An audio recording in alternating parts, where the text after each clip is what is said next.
ওয়াদা করে বলছি, আপনার যেই সন্তান কবরে গেছে তাদের আরো যদি 100 ভাই মাটির উপরে থাকে, সেই 100 সন্তান ইনকিলাবের কর্মীরা। ইনকিলাব মঞ্চের অন্তত একটা কর্মীও বেঁচে থাকতে খুনি, ফ্যাসিস্ট, গণহত্যাকারী আওয়ামী লীগের পুনর্বাসন চলবে না। বন্ধুরা আমার, একটা কথা মনে করিয়ে দিতে চাই, এইখানে এমন বোন এসেছেন যার স্বামীকে পিলখানায় খুনি আওয়ামী লীগের তাপসের গাড়িতে তুলে তারপরে আগুন জ্বালিয়ে দেওয়া হয়েছে।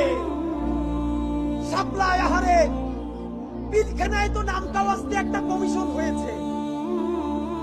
শাপলার সবাই গরিব বলে, গ্রাম থেকে এসেছে বলে যেই গণহত্যা শাপলায় হয়েছে, তাদের নামে কি একটা কমিশন করতেও এই সরকারের লজ্জা লাগে?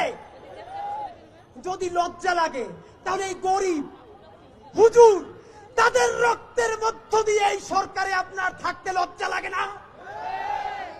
বন্ধুরা আমার, বিএনপিকে বলতে চাই, আপনাদের হাতে ধরি, পায়ে ধরি, শহীদ জিয়ার বিএনপিকে দিল্লির দাস হতে দিব না।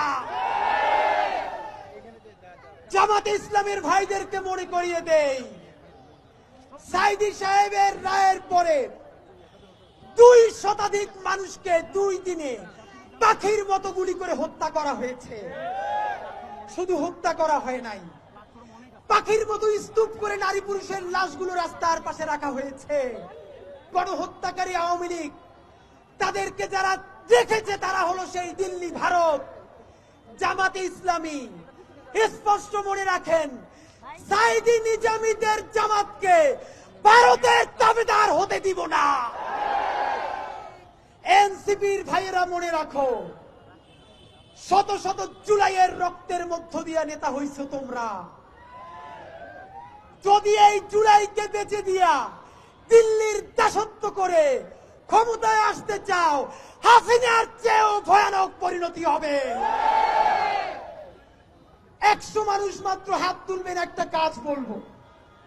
সারা বাংলাদেশ থেকে প্রত্যেকটা বিভাগ থেকে আজকে এখানে লোক এসেছেন। শহীদ পরিবারের সন্তানদের মধ্য থেকে আমি তাদের অনুমতি নিয়ে আপনাদেরকে একটা কর্মসূচি ঘোষণা করতে চাই। মনে করিয়ে দেই, 36শে জুলাই হতে আর মাত্র